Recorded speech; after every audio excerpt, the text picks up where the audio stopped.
Welcome to the Over the Hump podcast. Your gateway to the world of the iconic Brahman breed of cattle. At BRC Ranch, our passion for Brahman cattle runs deep. Join us as we delve into the heart of this extraordinary breed, unveiling its rich history, exploring industry trends, and sharing captivating stories that define the American Brahman. BRC Ranch stands as the pinnacle of Brahman excellence in America, boasting a decade-long legacy of champions and housing the finest Brahman bulls worldwide. It's not just about cattle, it's about a legacy that reverberates across ranches and hearts. Brought to you by BRC Ranch, where the Brahman legacy thrives and stories are woven into the very fabric of ranching. This is Over the Hump. And now your hosts, Brendan Cottrell, Rachel Cottrell, and Keaton Dodd. I'd like to thank all of our guests for signing back on to listen to another episode of the Over the Hump podcast. And today, really exciting news has kind of been murmuring across the Brahman breed as we've heard from many people about the acquisition of Brushy Creek by the Moon family. And so today, we've got none other than Dr. Tyler Moon. Going to go ahead and introduce yourself, Tyler, and then we've got Clayton, and we'll go ahead and get into Clayton before too long. But Tyler, just kind of tell us about your family, your upbringing, some of your background before we start talking about the bull business. For sure. Well, just as everybody, as Keaton said, my name is Tyler. I first off wanted to start by thanking BRC for putting this together. We really appreciate it here at Brushy. And we just wanted to start by also giving our congrats, Miss Barker, on, selling us the business and basically believing in us to keep up what she's been doing for so many years with Brushy Creek and the legacy she's made. A little bit about myself. Grew up around the Holland area, Temple Academy area. Younger in school, I went to academy and grew up farming. We raised cattle more on the cow-calf side of things. And from there, I went to college and wanted to pursue veterinary medicine, and went to Tarleton State initially, transferred over to A&M, finished out there for my veterinary degree. Became a mixed animal veterinarian at and started out in Belton, Texas at my first job at Belton Veterinary Clinic, there off the interstate. There, had a big passion for cattle already with my upbringing. I did show, as a kid, from cows to pigs to goats, and I think there was some rabbits in there at some point. But with my really sparked my interest in the veterinary industry for the large animal side of things. And, in this area, we have, in my opinion, we have a deficiency in large animal veterinarians across the surrounding 5 counties of this area. And so that was an area I wanted to pursue to try to fill that void. I also work on a bunch of small animals and exotic animals and all the rest of the animals, but a big passion of mine is the large animal for sure. And then shortly after that, I started learning about all the new technology and reproduction with the bovine species for time. And so I pursued and learned basically all about the embryology phase for bovine, because we touched on it in vet school, but any veterinarian will tell you we didn't touch on it very much. It was a couple-day thing and done. So had to go back to school again, learning about IVF procedures and conventional flushing technologies, and was at Belton for about 6 years, and I'd finished up my probably on year 4 or 5 of that term, and decided I wanted to start doing a lot of embryology on the cow side. And long story short, I left Belton, started my own veterinary practice about 2 years ago now, and started Moon Veterinary and Reproductive Services. And from then, we've just kind of taken off on the veterinary side and embryology both. We still see a lot of every animal, but we do have a big focus on reproduction. And that's kind of my upbringing as overall. Right now with Brushy, we took on this acquisition, which kind of fell in our. Long story short, Ms. Barker called me one day after I had left Belton, and she had asked if I would be interested in doing their veterinary work for their diagnostics for their exporting of their bulls. And I said, sure, it's perfect timing. Just started my own vet practice. Sounds like a couple-day-a-week gig. Yeah, I'll come over there and do that. No big deal. So after doing that for a year, almost a year and a half, we started talking about the Brushy acquisition and because I needed a facility for doing my veterinary. It's a pretty big premise here that we can do a lot of stuff with, and kind of took it from there. And now we're here trying to build this place and make it what we want it to be. Well, that's exciting. I'm looking forward to the opportunity to get to work with both of you guys. We've been pretty much exclusively Brushy Creek people for a good few years now, and we've dabbled in some other places, but just have always been really happy with the experience, the customer service. Tell me a little bit about your family. I know we talked about kind of how you ended up with Brushy, but wife, kids. Yeah, so I've got a family, and my wife Carrie Moon, which anybody that's going to do business with Brushy or Moon veterinary business is going to meet Carrie. She's kind of the backbone of both businesses, honestly, and she owns Brushy with me as well, and she does a lot of our client communications, financials, etc. She's a PA up at Scott and White and Temple, working in internal medicine. So she sees her own patients every day, but in between, she's on the phone dealing with clients, communicating, scheduling, you name it. So she's a big part of every operation that I have. I've got 3 kids. I got a boy and 2 girls. I'm Silas, which is my oldest and only boy. He's 6 years old now, and man, he's a whirlwind. We're playing sports and football, baseball, basketball, starting to get into showing some cattle now, and he's there. And then Ada's my middle one. She's 3 years old, and she's a beautiful young blonde-haired, blue-eyed little girl, ball of fun. And then I got a 1-year-old Ren. She's our newest one, and she's a bundle of joy, walking around, learning how to talk now. So we've got a whole household of them. But yeah, I mean, that we live over in Holland currently, running cattle over there, and the kids get to experience stuff with us every day, from the veterinarian side to messing with their own cows to farming to all the above. It's a good thing to get to bring them up into that. Well, it sounds like from between the kids and all the businesses, you might be the busiest person in the world. And so I don't envy your schedule by any means, but I'm sure very, very excited to get into to the whole Brushy Creek deal and getting to work with both of you guys. Good help's hard to find, obviously, and we'll get into talk about Clayton, but are you retaining any of the staff that was previously there working at Brushy already that we've got good relationships with? Maybe a Miss Gladys or somebody like that? Oh so we have retained all the previous employees of the business. We took them on with the transition and just basically added some of our own. Clayton's one. We've got Chase, Cheryl. There's a couple other girls that help. Maddie's one in shipping. She's going to be one in international shipping that does a lot of the health certificates and stuff like that. So we've taken on a few new employees, but yes, we retained all of them as of today. That's fantastic. Always had a really good working relationship, like I said, with Miss Gladys and Imsy and everybody involved there at Brushy Creek. And so I know that'll probably help the transition for everybody be pretty smooth. And like I said, good help's hard to find. When you can find them, you lock them up and keep them in your company. And so this would be the perfect time, Clayton, for you to jump in. And Clayton Bridges, no stranger to the Brahman world. A lot of us know him, good friend of mine. But Clayton, would you just give us kind of a background of yourself and how you ended up where you are now? Yeah, like Keaton said, I'm Clayton Bridges. I grew up in Marble Falls, Texas. My mom is the oldest daughter of Ed and Francis Colors, which her brother would be Judd Colors, who owns Heritage Cattle Company. Kind of didn't really have a choice. I grew up in the Brahman deal, and I love it, and it's a breed that's kind of in my blood, you would say. So it's a path I wanted to follow. I grew up showing. I grew up in the TJBA and the AJBA.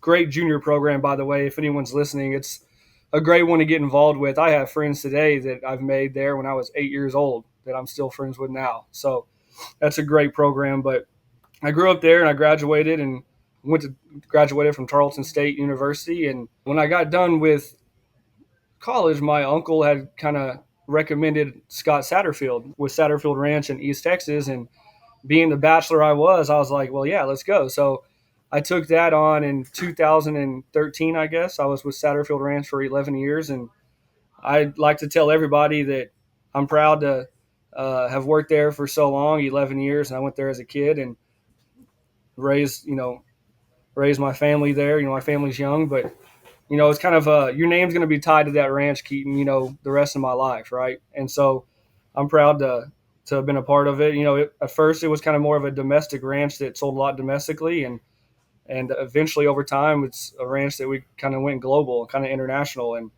had a lot of good success there while I was there, and it's a good family to work for. So no, that was great. Kind of been a part of the Brahman deal my whole life. And matter of fact, how I'm sure you're probably wondering how I met Tyler Moon. His friend Chance Davis and Tyler Moon bought a heifer in a Satterfield Ranch sale, man, 4 years ago? And we kind of started a friendship there. We were all about the same age and all had young families, and that friendship kind of grew.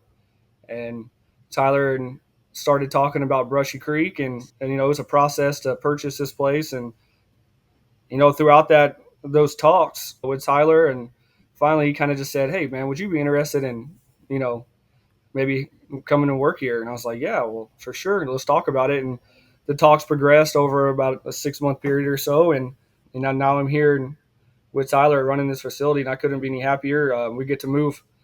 I know my wife's happy because we get to move a little closer to our family and her family. It was quite a drive from East Texas, so that was a big deal. My wife Sarah, she works for an ag lending company, Heritage Land Bank, and it's kind of crazy, Keaton. We have Tyler and I's families are very similar, so you're going to think that I just hear that. But yeah, I also have a son. He's my oldest. He's 6, just like Tyler mentioned. His name's Sloan, and like him, we're involved in sports big time right now. He thinks he's a punchy cowboy, and he loves working cows with Dad, so it's been a ball having him with me. And I also have a daughter that's 3, and she has blonde hair and blue eyes as well. And I also have another daughter that's that same age as Tyler's, Ellie, and she's a little over a year old. And so we're really excited. It's a big change, Keaton, moving over here and doing something similar in the ag business, but it's also very different. Like we spoke earlier on the phone, we're picking it up quick, and the new staff seems to be really smart and picking it up fast and really diligent in their work ethic.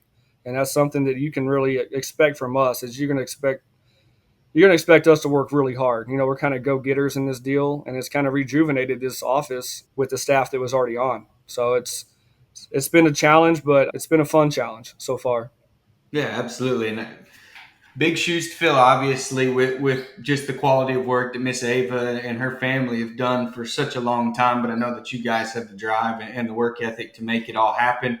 Satterfield Ranch, you were very right.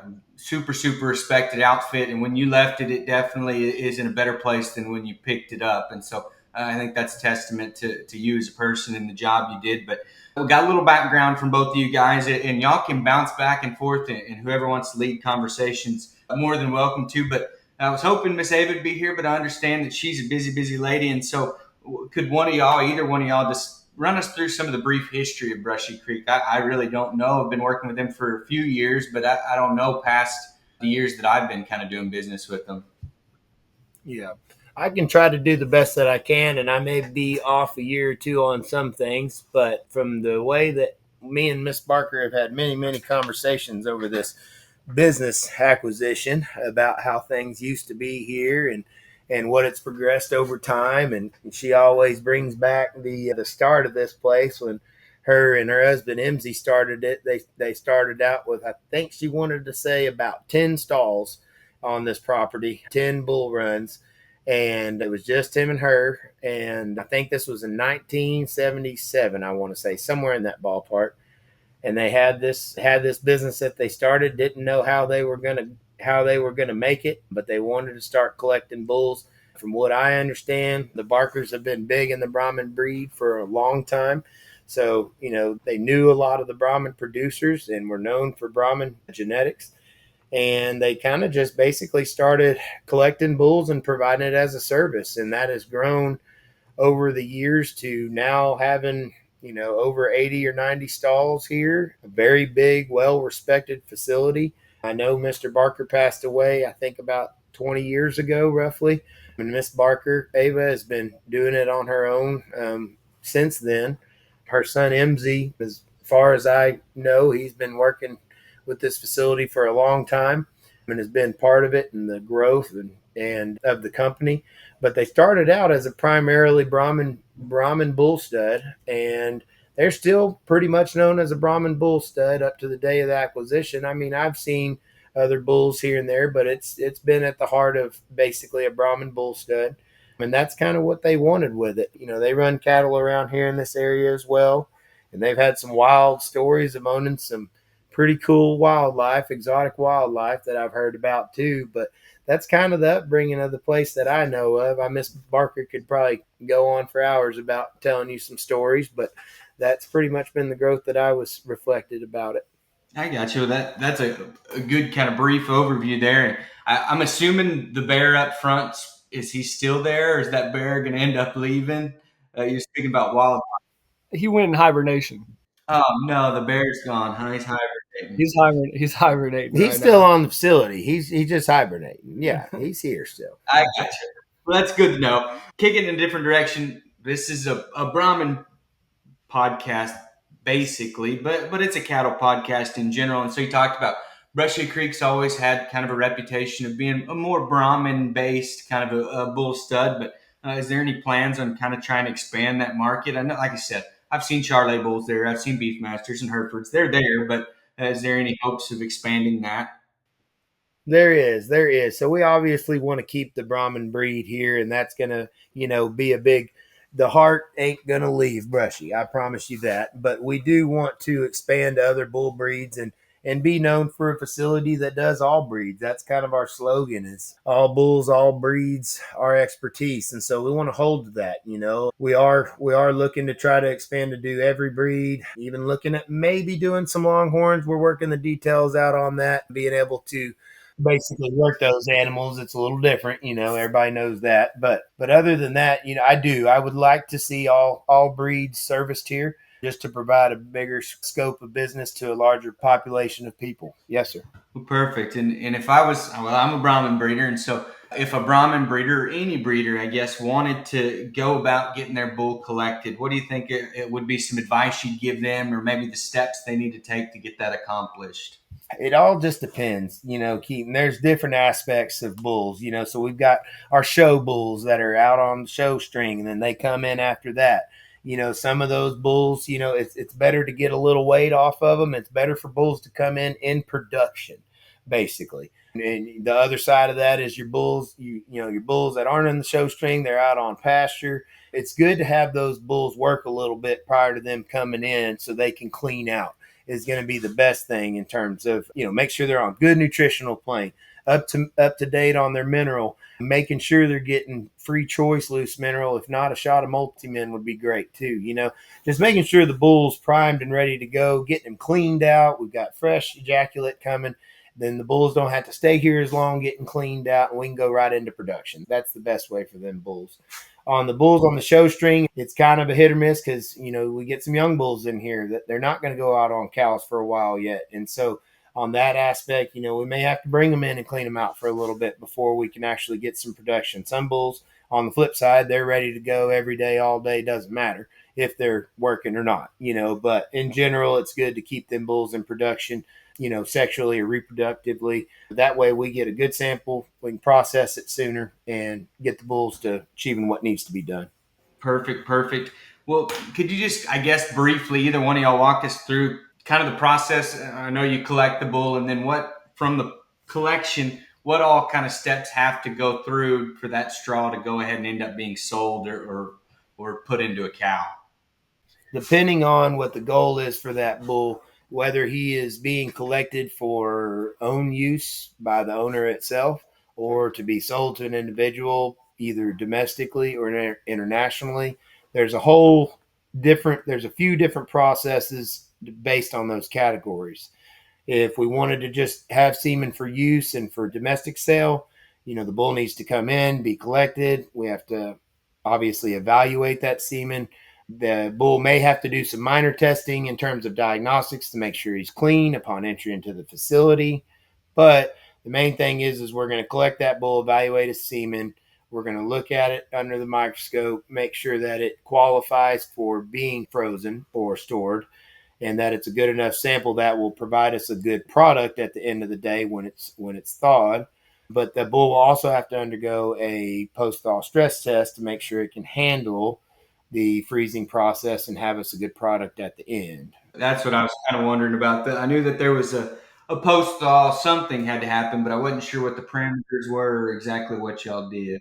And certain bulls, Keaton, handle the stress of freezing better with certain extenders. Certain bulls handle the stress of freezing better with certain volumes of semen. Some of them, it's the rate of freezing. Some of it's or not rate of freezing, rate of cooling, excuse me, and how long you do that. There's so many variables in it that each bull kind of has to have their own cocktail in a certain sense, to get that product the best that it can be when we thaw it to go to use it. Yeah, absolutely. I've listened to some of those guys that have collected bulls a lot. You almost got to kind of know the personality of the bulls and kind of know how to handle them, know the way they like to be handled, and you seem to get along better that way. Brahman breeders know, you want the finest herd, you have to start with the finest Brahman bull semen. And there's no finer selection than at BRC Ranch. Our champion makers are exactly that, but we know variety is essential. We also offer semen from low birth weight bulls, polled/scurred bulls, and sexed heifer semen. BRC Ranch works to release orders within 3 to 5 business days, but you can always stop by the ranch to pick up your order too. Bring the top Brahman sires to your ranch. Go online to shopbrcatrer.com. I know you're probably fixing to head in this direction, so I'll just cut you off and ask you, how hard is it to export semen if we're getting a bull collected with hopes of exporting semen? Can you walk us through that, the process of CSS, all that kind of stuff? Right. So basically that process is over, depending on where we're going, okay, in terms of the country, determines basically the depth of diagnostic testing that has to be performed. Okay. Now, when those bulls come in, let's say we want to go to Australia. Okay, so that's a pretty hard country to get into in terms of the amount of diagnostic tests that need to be performed on the bull to make sure he's clear for entry into Australia. And the bull would come in. We would start a series of testing in what's called a pre-entry barn, or the initial entry of the animal into the facility. He has to pass a series of tests in that barn to get cleared to go into what's considered the isolation barn. Whole separate barn, no communication of the second barn with the first barn. Long story short, go through a whole lot more diagnostic testing to get qualified in isolation, and then go off to residence. And that's pretty much, residence is pretty much the gold standard, I guess you could say, of diagnostic. These bulls have been tested through and through to be clear. Okay. And those bulls actually can be exported to certain countries. Other countries, the bull may not have to go all the way to resident status in terms of the length of testing. And he may just can stop in isolation, have a month or two of testing, and he may be cleared. It all depends on where you're going. So the biggest thing that people need to, and those who do it, they understand this, but you need to know what the plan is, okay? What you're looking for. If I'm a client coming in, I want to know, okay, what's my plan with this bull? I want so much semen. It either needs to be conventional or sexed, and I want it to go to this country. So that way, when we bring the bull in, we can start him in that process right away. He's not sitting here for a little while, and then we decide later on that we're going to send him to another country. And we could have been running diagnostics since the day that he arrived on the facility. And so, that's a big deal, like you're talking about. That's the main process. So that depending the back end, I kind of went on a tangent, but the back end of that process is once that semen is collected during this time of stay, and once he's passed all these tests to say that he's negative and he's clean, then that semen is processed in a certain manner for the country, and it is stored in a certain manner depending on the country as well. Some countries don't want any commingling of semen straws in the same tank that's going to other countries. Okay, so they got to be in their own separate tank and virgin nitrogen. There's a whole lot of specifications for that stuff. It's very in depth. And then on the backside of that, even yet, so when the order's ready to go out, then we've got to generate health certificates for this semen to get there, and it's got to be inspected. It's got to go through all the past diagnostics you've been performing and put that on paper, basically, correlate that with where it's going and with our USDA office. And then finally, at the end of the day, we can send that semen to the country. But it is a very, very in-depth process that is very time-consuming. It can be, for sure. Keaton, I can kind of hit on a little bit of that too, if you'd like. So being a breeder who sold semen internationally to a lot of different countries before I got here, I had no idea about the process of what happens after I email Brushy Creek to release that semen. Yeah, me either. That's what I want to hear. Yeah. So once we get that release, we have a binder, we have a book, and it shows us all the testing that country needs to go through to cross their border. All right.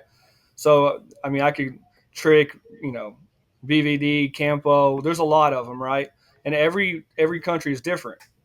And so when depend like if you're shipping to a certain country, we have to look up those restrictions and what tests they need to go to that country. So we have to go through all your files and all those bulls and look up, and we have to make sure those dates correlate with each other from when they were here.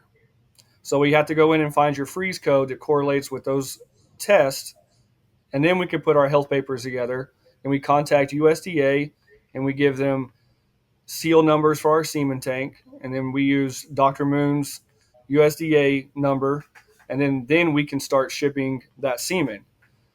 Australia is a little bit different. They have a federal vet that comes in here and puts a seal on it and goes through that tank.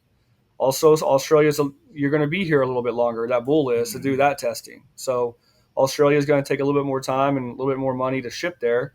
But like I said, every country is different. Every country has different restrictions. Some are a little bit stricter than other countries. But like I said, it's a very long process. And especially if you're shipping semen from different studs into here to ship out, we're kind of at that stud's mercy to get us the health certificates, which is a very lengthy process and can be to accumulate all those tests into one folder to ship out for the USDA.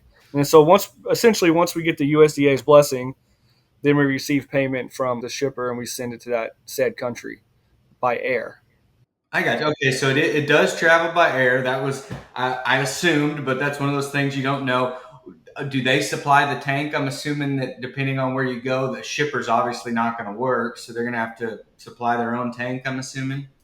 Yeah. So Australia, we have tanks with Rocky Repro that we ship back and forth. So they're constantly on a plane going back and forth. The other countries, they purchase a tank from us and then we ship that tank out. So if we ship one of our tanks, then we might not get it back. But if we ship those tanks when they purchase them, then they have a new tank when they get there. I didn't realize that. So y'all sell quite a few tanks a year. Then I'm assuming y'all have got a pretty good contract with a semen tank distributor. I would. Correct. We use MVE to purchase our semen tanks for. So I mean, you can see now, Keaton, all these steps it takes to ship international. Yeah, there's a lot of hoops to jump through for sure. But no, that's the way you worded it is exactly right because that's the way I feel. I hit an email, send, release said units, and then it just boom, it happens, and that's not at all how it works. A few times I've dropped off bulls. I've been in the back one time. How many big storage vats are there in the back right there? Liquid nitrogen tanks. Oh man, I think there's 32 or 33, maybe 35, somewhere in that ballpark. How many straws do you think y'all can hold? Each tank holds 75,000 straws. Oh, okay. Yeah, that's calculated. Some are bigger or smaller, but But then that's not counting also all of the smaller, what we would call smaller tanks, but it's everybody's normal size tank that they keep on the ranch or, they transport around. I mean, heck, there's hundreds of those, honestly, that are there and they have semen in them. So we can hold a few million. We'll say that, a bunch. Yeah, kind of what I figured. It's impressive just this amount of storage that y'all got. So kind of unbelievable. But moving in a different direction in today's Brahman industry, it seems like it gets more and more common. People want heifers, and there's a premium for heifers, and so you hear the term sex semen all the time. What's the process to get that? So if I wanted to get a bull collected for sex semen, can I go through y'all? How does that work? And just kind of what are the steps that are involved for it to be successful? Yeah, so basically the semen, we can do that, yes. We currently use ST Genetics and their sorting machine. So basically the bull would be collected on site, that semen sent directly down to ST immediately, and then it is processed at ST, and then most of the time it's sent back and froze here on site. Sometimes they'll freeze it at ST too. Okay, and it'll have to go through the same thaw testing and all that kind of stuff. Correct. Yeah. So we'll do a lot of the stress testing here on it prior to it leaving. And sometimes they'll do it there. It just depends on the scenario. I mean, we can test it here prior to it being sent out. or at least a small volume. But then a lot of times they'll go ahead and test it over there too once they make them, if they're making the straws. I got you. That makes plenty of sense. So, Dr. Moon, what's your day look like? Are you at Brushy Creek every day? Is this a couple times a week kind of adventure? I mean, I know your mind is on it all the time, but how often do you get into Brushy Creek? So I'm here daily. Currently, right now, I'm here every day, usually a few hours of the day at the best. My goal and the goal with this facility, and I imagine we may touch on this later, but my goal with this facility is to transform Brushy into basically a one-stop shop for people of animal agriculture.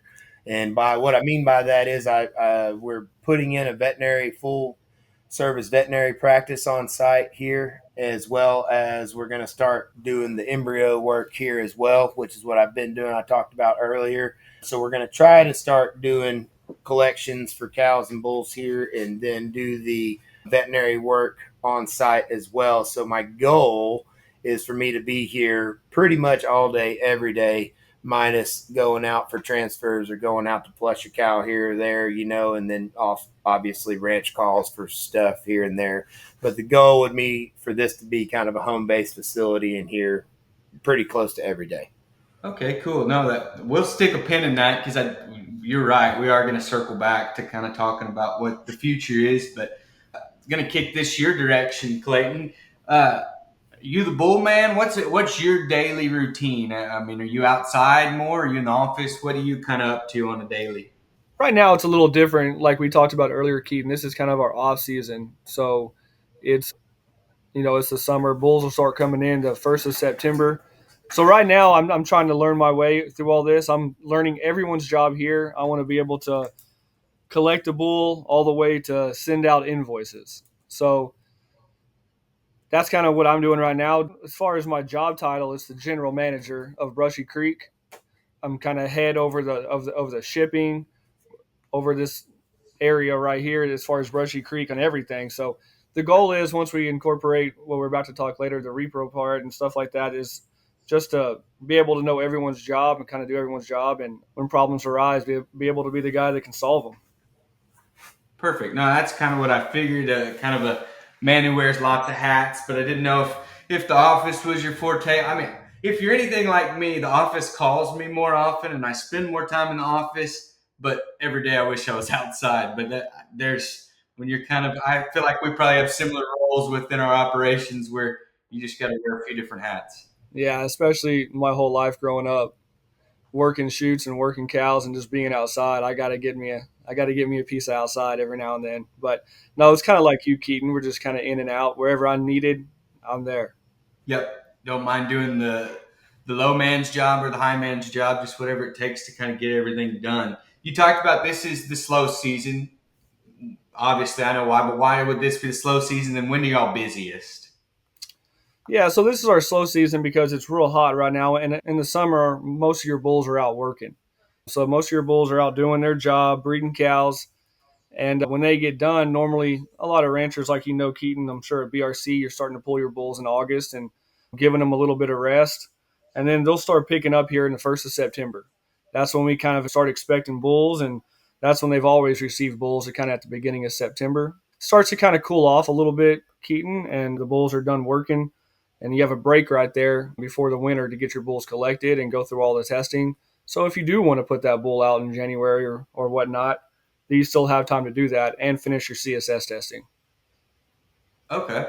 Yeah, it always seems like production slows down kind of May, and it's time to go ahead and get those bulls out of here. And we usually try to, unless they're producing pretty good, and then we'll get them back after the national show or maybe after Houston. But I know everybody's kind of calendar looks just a little bit different. But yeah, and you see an influx in bulls, like you said, after nationals and after Houston. That's kind of when we start receiving a lot of show bulls, like y'all know. But we'll have a lot of your herd bulls will be here, starting in September and kind of getting out of here around May. yeah, we'll usually have 6 to 8 there at a time for a good extended period of time. Do y'all do tours? I mean, like Houston, the international deal is huge. National show, we have World Brahman Congress coming up this year. Do a lot of people come visit the bull stud facility at that point in time? Yeah, 100%, Keaton. They do. It's kind of a chance for a lot of your international people to come here and get to see it while they're already here. And the good thing is we're kind of centrally located. We're not far from College Station or Houston. It's an easy drive. We're already scheduling tours right now for the National and World Brahman Congress Show. We get emails daily on people planning times to come here. That way they kind of have our attention, and we can kind of walk through the barns and kind of talk about some of these bulls and kind of educate them on how they're collecting and talk about their pedigrees. Anytime we get a chance to go out there and talk about cattle, we're there. And so the cool thing about kind of having a Brahman background, Keaton, is that I get to talk about these bulls and different bulls from other ranches every day. And so it gives a chance for these international people coming over here to see these bulls in person and not just a picture. And so we have a lot of visitors coming when these bulls get here. Yeah, no, nobody travels like Brahman people. It seems obviously just the international portion of it, I think, is what makes Brahman so unique. And one of the things I love, we talked about it on previous podcasts, there may be 4, 5, 6 different languages spoken on your ranch, or in y'all's case, at y'all's facility in a day. And so you just never know who's going to walk in and who you're going to get to spend the day with. And so that's pretty neat. But both of y'all are probably going to chip in as we go through this next question, as we not wrap up, but we start getting towards some of the kind of concluding questions. What's the future of Brushy Creek look like? And I know, Tyler, you'd already mentioned some of that, but I want to just kind of full scale, what's y'all's hopes and dreams and aspirations for this company to ultimately grow into? Yeah, so the main goal and outlook of this facility is, like we had said earlier, I want to provide full service veterinary care for large, small, exotic animals, as well as the bull stud. On the bull stud, we'd like to broaden to all breeds of bulls and grow the facility even bigger than what it is today on the bull stud side, as well as start doing some embryology on site as well. That's the main thing that we'd like to do. We've got the ability to go ahead and potentially run a recip program here as well. Pregnant cow, a recip program is what we're looking at in the future, as well as putting an IVF lab in here at some point as well and providing IVF services on site. Yeah, Keaton, one thing you asked was like, what's our goals and where do we see ourselves maybe down the road, and what are some things we're going to breed to the bull stud side. And one thing we want to do is kind of be innovators, do some stuff like that, bring some fresh ideas. We're young guys. Some of our staff is the same age, and we're kind of go-getters, I guess you could say. I mean, kind of stay tuned, Keaton. We have a lot of really cool ideas. I think you're really going to, and the Brahman world, as far as other breeds too, are really going to really like. Just some ideas to kind of freshen things up and give a chance for just kind of see other people's side of what they do and kind of cater to our customers, really, and the bulls that they bring here. Right. Try not to give too much away, Keaton, but we have some really cool ideas, man. You can keep your lips sealed, but I'm excited to hear about it. Well, Dr. Moon, here's an opportunity, shameless plug. If you want to talk just a little bit about your embryo business, kind of the history of that, and I guess go a little deeper into that. And if a guy wanted to get you to come put in embryos, what would be the process of that? So, like I said, I started my embryo journey, I guess 5 years ago or so. Started first learning the conventional flushing technique and then the OPU for the IBS side of things. With my Moon veterinary business before now, we had been contracting our embryos through ReproLogics out of College Station for the production of my IVF embryos and for the sorting and all that stuff that they use through sexing. The main thing that we try to do is we try to, and I think every embryologist does, but we try to look at the individual cow and what's the best thing for production of that cow, and longevity is a big stay of me in the embryo world, in my opinion. So whether that's stimulated or not, using a DFR program or not, there's a million different techniques you can use for conventional flushing particularly, and then as well as the IVF side of things. The goal here is to be able to provide everything on one facility. So we would have our IVF lab here on site, maybe one day be able to provide a sort. I don't know that if that's in the picture yet or not, but the reverse sorting at that. And pretty much if you wanted me to come put embryos in, we'd have to set up a consultation appointment to kind of figure out what your goals are, what your production system does, because everybody's a little different. Are you looking for numbers? Are you looking for quality? There's a lot of different factors in embryology in terms of what we're trying to get achieved. And so start there, get a game plan together, whether you want to use conventional or IVF techniques, and basically go from there. Set up appointment to run through the cows, get a good reproductive exam on them initially. If they've had history of flushes, that's always a good thing to know, to look back in those records and see what the cow's done with certain protocols, and then go from there. Really doesn't take nothing but a phone call or an email. Well, just giving you more opportunity to kind of share some of your business ventures, and hopefully you stay plenty busy flushing cows. But I want to open it up to either one of you guys to kind of throw in, tack on, say kind of anything that maybe you had prepared that I haven't touched on, or just something that you think is important as far as kind of explaining your business. Yeah, one thing also, Keaton, that I failed to mention earlier that I meant to mention, one of the good things about having a bull stud on the same site as collected embryos is we have the opportunity for fresh ejaculate embryo production. And my goal is to extrapolate on the production rates of that and start offering that as a service, proving that it is profitable and fruitful. So that's one thing that I did not mention earlier that I'm sorry I did not get to say that I did want to mention out there. So that is one thing that we would be looking at potentially doing, like day jumps on the bulls to make sure they're processing, and then syncing them up with donors to be able to collect and fertilize at the given time that's needed. And I think that'll be a huge game changer in the embryo world, going from frozen semen that we all know has a low motility coming out compared to fresh, and using that fresh production for fertilization on our embryo production rates. I think that's going to be a big deal.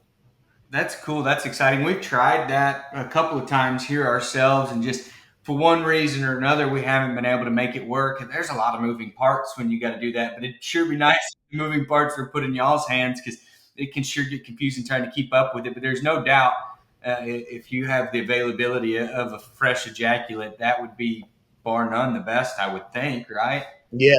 Yes, sir. Yes, sir. As far as embryo production and ultimately, I guess, pregnancy rates at the end of the day. But no, that's neat. Didn't mean to cut you off, but I do think that could change a lot of things for a lot of breeders. But go ahead and continue where you were headed with that. Oh, that was the main thing I was going to say. And then, kind of on a wrapping up deal, I just want everybody out there to know that we're not here to change the world. We're here to provide good customer service and good quality of services that are rendered. We're not here to take Brushy and just flip it upside down. We're trying to uphold the same standards as Miss Barker did and provide the best job we can. And like Clayton's mentioned multiple times before, we're hustlers, and we really strive for dang near perfection. I know nobody's perfect, but we do our best to do the best we can for everybody and provide the best services that we can. And so I want everybody to know that as well. I'm excited to get to meet you in person for the first time, but to get to kind of use y'all's services and see what you guys can kind of offer us. But Clayton, do you have any kind of final thoughts before we wrap up with a couple of questions? Yeah, there's a few things I'm excited about that we haven't really talked about that I'll speak over briefly. First, I'd be remiss if I didn't say that Ms. Barker has been great as far as teaching me about international shipping mainly. It was a mountain to climb, but we climbed it together, and I've kind of got a grasp on it, and we're going from here. And now we have Maddie, and we're teaching her. And so Miss Ava's been very helpful to me. She's taught me a lot here and kind of walked me through the steps. So she didn't just get up and leave. She has definitely helped us, and that's been a big help. One thing I'm really excited about is, one, the fresh ejaculate that Tyler had just mentioned and fertilizing that. But another thing we're really, really going to crack down in on the future is we're going to start offering a recep plan. So we'll have recipient cows on site that we can put in the embryos for you if you need that service. And it's going to be one of those deals where we'll have the receps here. We'll transfer those embryos, and at 90 days, similar to a lot of embryo places, at 90 days, they're yours and you can come pick them up. Keaton, I'm sure y'all have used places like that if you don't have enough receps, we'll have them. We're kind of going to open that up as well. And we'll have those on site, so you won't be able to move them. There'll be less stress on the embryos, and that's something we're really excited about. I'm just excited about the opportunities here. It's a challenge, but it's an awesome challenge we take on wholeheartedly. One thing about us, you're going to get hard work, you're going to get honesty and integrity, and just a place that can uphold morals, and that's what we're going to pride ourselves on. Well, perfect. Well, like I said, really excited to get to work with both of you guys. The facilities, they're great. They've worked for a long time. I'm sure excited to kind of see some of the improvements, and just the fact y'all are a one-stop shop where you need to get, I'm assuming, get bulls tested, bulls collected, cows flushed. Y'all can kind of do it all, and even have, like you said, that embryo vibrat program is sure become really, really popular in today's industry, and I would assume that it stays popular going forward. So excited to kind of see how that goes for you guys. Going to wrap up with a question for each of you, and the kind of sort of questions that we ask everybody, and I've tweaked on them just a little bit every time to fit maybe the people we're talking to. But Clayton, since you're our resident Brahman guy on this podcast, I'm going to ask you a question that we ask everybody. What is your favorite Brahman animal of all time? It don't have to be yours. You never even had to have owned him. Just the one that stands out to you. And it took me a while to get this one too. I've listened to this podcast before, and I've heard a lot of them come in and out. And most people pick bulls, but I'm going to throw a cow out there. It's a really cool story, but it was the J.D. Hudgens Lady Miffany Manso 447/4 cow. She was the only cow besides her granddam, Lady Ellis, Elmo's mom, to raise 2 national champion bulls, red and gray. It's a cow that we flushed a lot at Satterfield Ranch, and she has raised an incredible amount of herd sires that have been used all around the world. She still has herd sires at the ranch that no one's seen yet. She's also a female that's second in points behind the 8/9 Rhino cow. So in the whole entire ABBA, she's second in the most points. So she's kind of one that's, man, it's hard to shake that one. She was a cow that bred every year, had a great udder and fertility. She was a good milker, really docile, and extremely consistent, Keaton. I always tell people she made me look smart and Satterfield Ranch look smart, because you could breed her to just about anything, and we did. And she just made champion after champion and herd bull after herd bull. Her females, there's a lot of females in production out there still, and she's still carrying on that legacy years after she's been gone. I would say that's one. And then I've always been a big fan of the Lawless bull, a bull that could compete in the show ring, and then also had highest grading steers at that ABBA steer contest. So he's one. And Mighty Mouse, Omaha, y'all had a yeah, Mighty Mouse, man. We had some good ones while we were there. I mean, just absolutely really good ones. So there's too many to name. That's it. But the cow you picked, Miffany, that's a pretty solid choice. And if I had to guess what you were going to say, that probably would have been what I guessed. But when you got a donor cow that was also successful as a show animal, was also successful generating show cattle, and was still productive, it's hard not to use those ones as your example. So I appreciate that. And Dr. Moon, we're going to kick one your direction, Tyler. And you can kind of answer this however you want. But normally I ask, what's everybody's pet peeve in Brahman? And that's not going to work. But I can ask you, what's your pet peeve in the repro business, and maybe some advice that you think you could give people to be more successful? The biggest pet peeve of mine is make sure you schedule out what you want to do, and do not change or alter that schedule once it's been made at the last minute. I'll say that much. That'd be one of my biggest things. So if I was to provide some good information for somebody in the trying to look into doing embryo work, you got to remember it is a long process that has many variables that all have to be just right, so that way everybody can be successful. And the only way to do that is to start being ahead. Start planning ahead. Okay. Make sure you're planning out a few months in advance before you're trying to flush. Don't call and say, oh, we need a flush, next week, and I want to run a stimulated protocol that takes 5 days, and today's 6 days out, or today's 5 days out for that matter. I've had all the calls. So more, changing verse sorts, at the end of the day, the same day as your OPU, we're changing bulls, and now we got to find the semen, and there's just so much things out there. Just plan ahead is the biggest thing, and make sure you're planning ahead and get in touch with us sooner than later if you're looking to do some stuff. Yeah, that would be the biggest thing. Well, that makes sense. What's the saying? You don't plan to fail, you fail to plan. And in repro, that is 100% the case in repro. I mean, you got to be thinking weeks and months in advance to ultimately get kind of max results. But man, guys, both of y'all, I really appreciate y'all just kind of setting aside some time. And I know how busy both of y'all are and how hard it is to free up an hour. So the fact that you freed it up for our podcast, we really, really appreciate it. I challenge our listeners, reach out to these guys, get to know them, get to know kind of their operation, what they've got going. Like I said, we've been very, very happy with Brushy Creek. We're going to continue to use Brushy Creek moving forward as our primary bull collection facility. And so just really, really excited to get to work with you guys. If y'all have got any kind of last comments, y'all can go ahead and throw them in now, but we're kind of getting ready to wrap up. Well, we just want to thank y'all for putting this on, putting us out there. We really do appreciate it, and we appreciate the good job that y'all do. That's for sure. Yeah, thanks, Keaton, for having us on. Really like this podcast. I think it's really it's blowing up and getting big. So again, appreciate y'all thinking about us. Perfect. Well, thank you guys. Good luck in y'all's business. And like I said, look forward to getting to visit with y'all very, very soon. You've been listening to the Over the Hump podcast. Our passion is Brahman cattle, and it runs deep. And this show is about its rich history, industry trends, and stories that define the American Brahman. We hope you've enjoyed the show. If you did, make sure to like, rate, review, and subscribe. We'll be back soon. But in the meantime, find us on Instagram and Facebook at BR Contraire. See you next time on the Over the Hump podcast.